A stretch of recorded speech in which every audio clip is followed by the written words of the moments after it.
मंचासीन पूज्यपाद गुरुजन, उपस्थित विद्वत जन, सत्संग अनुरागी सज्जन वृंद, पूजनीय माताओं एवं बहन,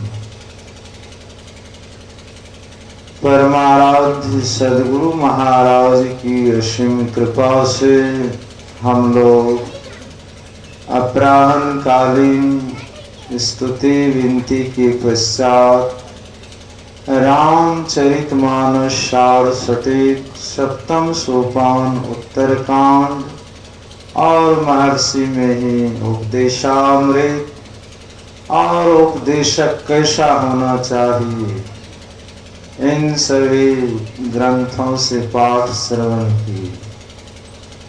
पाठ में सुन रहे थे कि यही तन कर फल विषय न भाई, स्वर्ग स्वल्प अंत दुखदाई, नर तनु पाई विषय मन देही, पलट सुधाते सठ विसले। मर्यादा पुरुषोत्तम भगवान श्री राम अपनी प्रजा को अपने दरबार में बुलाकर उपदेश करते हैं कि यह मनुष्य शरीर जो मिला है,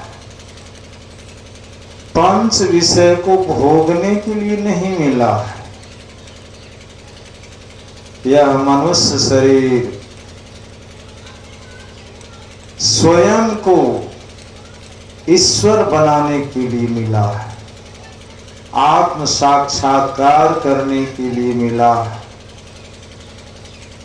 मेरे पूज्य गुरुदेव बराबर कहा करते हैं, स्वामी विवेकानंद जी महाराज की वाणी, एकमात्र मनुष्य ही ईश्वर हो सकता है।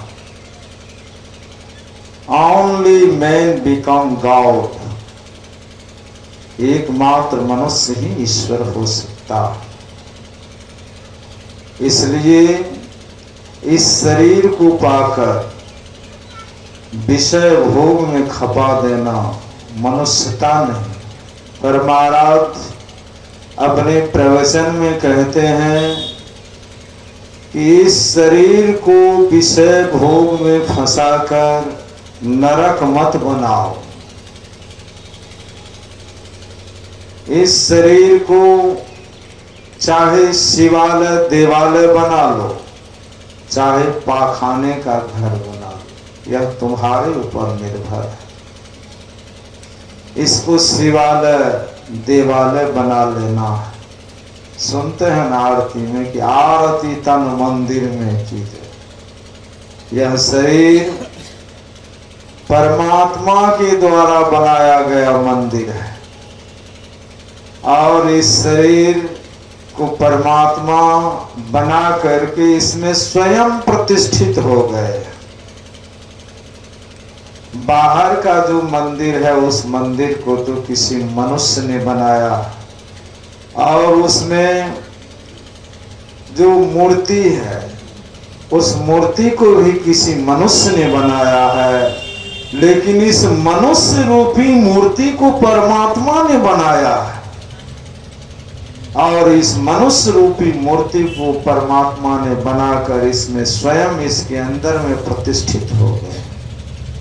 इसलिए इसकी महिमा अपार है और इस शरीर को पाकर उस परमात्मा का मर्म जानना चाहिए जिसने इस शरीर को बनाया।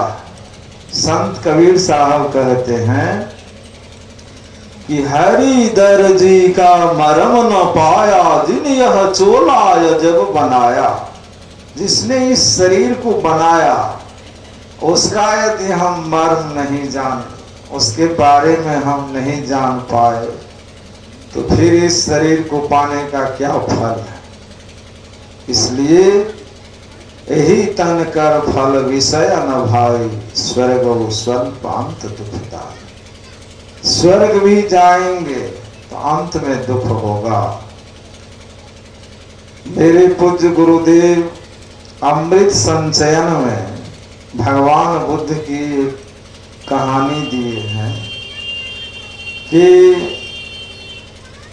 रूपनंदा नाम की रानी थी, उसको अपनी सुंदरता पर इतना घमंड था, अहंकार था कि वो भगवान बुद्ध के सत्संग में नहीं आती थी। उसके अंदर में ये था कि भगवान बुद्ध से भी सुंदर हम हैं। इस बात को कभी गौर किए हैं? ये शरीर जो देखने में इतना सुंदर लगता है, चाहे गोरा, श्यामला, काला, किसी भी रंग रूप का हो, ये जब इतना सुंदर लगता है, इसमें जब इतना बड़ा आकर्षण है, तो जिस परमात्मा ने इस शरीर को बनाया है वो कितना सुंदर होगा और उसमें कितना बड़ा आकर्षण होगा। विचारिए, जिसके द्वारा ये मूर्ति बनाई गई है, वो मूर्ति जब इतनी सुंदर, इतना आकर्षण करने का गुण है, तो जिस परमात्मा ने इसको बनाया है वो कितना सुंदर होगा और उसमें कितना आकर्षण होगा।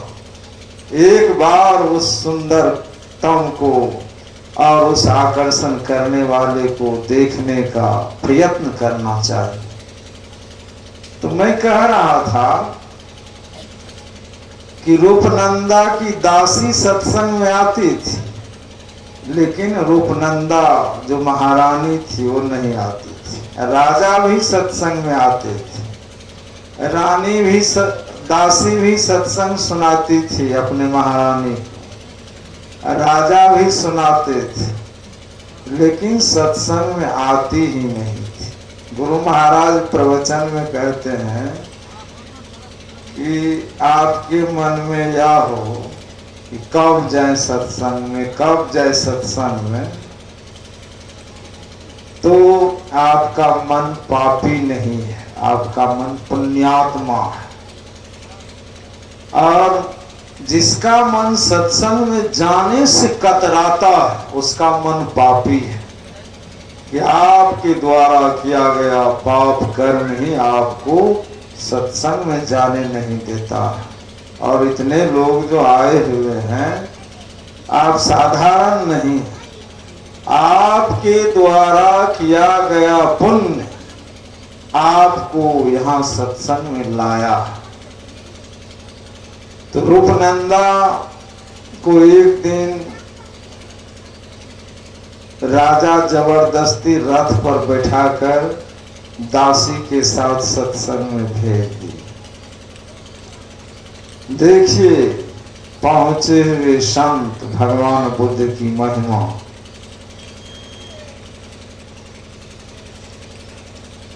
महारानी रथ से सत्संग में जैसे उतरती है, उनके उतरने से पहले ही भगवान बुद्ध अपने योग बल से 16 वर्ष की कुमारी नवयुवती तैयार कर दी और उसके हाथ में पंखा। वह 16 वर्ष की कुमारी नवयुवती उस महारानी से भी देखने में सुंदर थी। उस नवयुवती की सुंदरता के सामने महारानी की सुंदरता फीकी पड़ रही थी। जैसे महारानी उतरती है और भगवान बुद्ध की तरफ देखती है, तो उसके सुंदरता का जो अहंकार था वो चूर चूर हो गया है। सुंदरता का घमंड चूर चूर हो गया कि अरे हमसे भी सुंदर तो यहाँ भगवान बुद्ध को पंखा झेल रही है, इसकी चेरी बनी हुई है, शिष्या बनी हुई है, हम क्या सुंदर हैं। और भगवान बुद्ध प्रवचन में कह रहे हैं कि कोई जवानी में बहुत सुंदर था, उसकी वृद्धावस्था जब आने लगती है तो शरीर के चमड़े झुरझुरा जाते हैं, लड़क जाते हैं, आंखें धंस जाती है, गाल चिपक जाती है, सारी सुंदरता खत्म हो जाती है, सारी रौनक खत्म हो जाती है। पूज्य गुरुदेव उस प्रवचन में देते हैं, संत सुंदर दास जी महाराज की वाणी, कि जा शरीर माही तू अनेक सुख मानी रहियो। जिस शरीर में आप अनेक प्रकार का सुख मानते हैं, तो वो शरीर किस चीज से बना है? रस, रक्त, मेद, मज्जा, मांस, अस्थि और वीर्य से वो शरीर बना। गुरु गोरखनाथ जी महाराज कहते हैं कि शब्द धातु का काया पंजराता माही जुगति बिन सोवा, सतगुरु मिले तो उबरे बाबू, नहीं तो परलय होवा।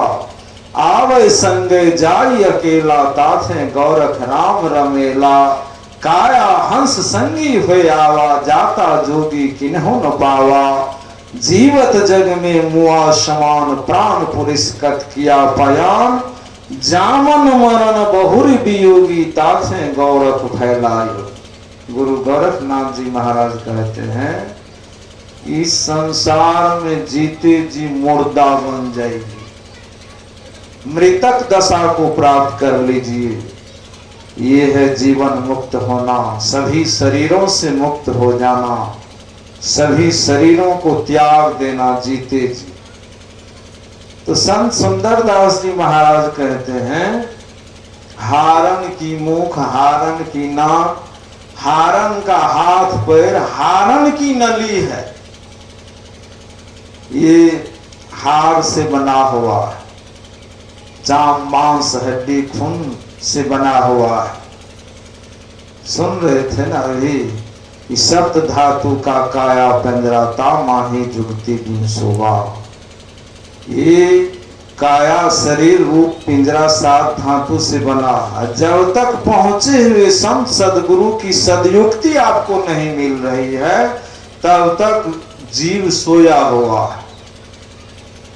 शब्द धातु का काया पंजराता माही जुगति बिन सोवा। सतगुरु मिले तो उबरे बाबू, और नहीं तो परलय हो। यदि आप अपने जीवन काल में सदगुरु कर लिए और सदगुरु के मुताबिक साधना करेंगे, आप वो जो बताए पदावली में परमार्थ लिखते हैं कि सत सरल युक्ति पासना और पास है तो क्या, करता जो नित अभ्यास ना विश्वास है तो क्या। दीक्षा ले लिया, अभ्यास से नहीं करते हैं तो विश्वास रहने से क्या हो। इसीलिए मुस्तैदी के साथ अभ्यास की आवश्यकता। रूपनंदा जब भगवान बुद्ध के प्रवचन को सुनी इस शरीर पर, ये शरीर जो है हाड़ चाम मांस हड्डी खून से बना हुआ है, सदा ये सुंदरता रहने वाली नहीं है, ये चली जाएगी। जानते हैं, रूपनंदा अपने दासी को रथ से भेज दिए राज दरबार कि जाओ महाराज को कह देना कि रानी अब वापस लौट कर नहीं आए।